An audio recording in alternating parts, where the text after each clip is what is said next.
Okay, let's talk about what it takes to grow on YouTube or really any other social media platform. It can be really tricky at first when you're first starting to post and you're not really getting many views, but this is because the content that you post has to go through a vetting system on the algorithmic side. So here's how that works.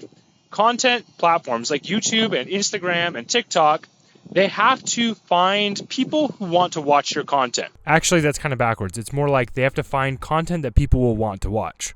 Now, the tricky part is getting out your and the way it does this is it takes your content and it looks at what's in the content. It does AI processing to figure out like what's this content about, and then it's going to use that to find people who have similar interests. See, hashtags and tags tend not to really work on these platforms anymore because the more efficient way is to look at the interests of the viewers on the platform, create high-dimensional models of what those people might be thinking and what they're interested in, and then to assign content in their feeds that they might watch that's new to discover if that content is for them.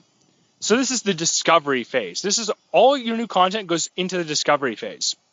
Every single time that you post content and it gets seen by viewers, they're trying to figure out, hey, is this content resonating with people? And this is where being persistent is going to help you a lot, because a lot of times when you're new to making content, you haven't quite figured out what people want to see that you can make.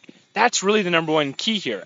The thing is, most people give up before they end up figuring out what their niche really is, because there's lots of niches and there's lots of content you can make, but most people don't really have the budget or the equipment, and it takes them some time to figure out what that content is that's going to resonate with the people who are on the platform.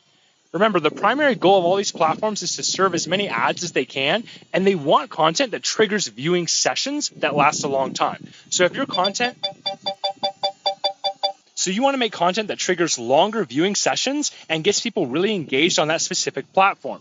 And you're going to have to experiment a lot before you figure out what works the best. So that's all for this video. Be persistent as you create content and you'll start to see results. It may take weeks or months, but you'll get better and better, and you'll start to find the people who really love what you can do.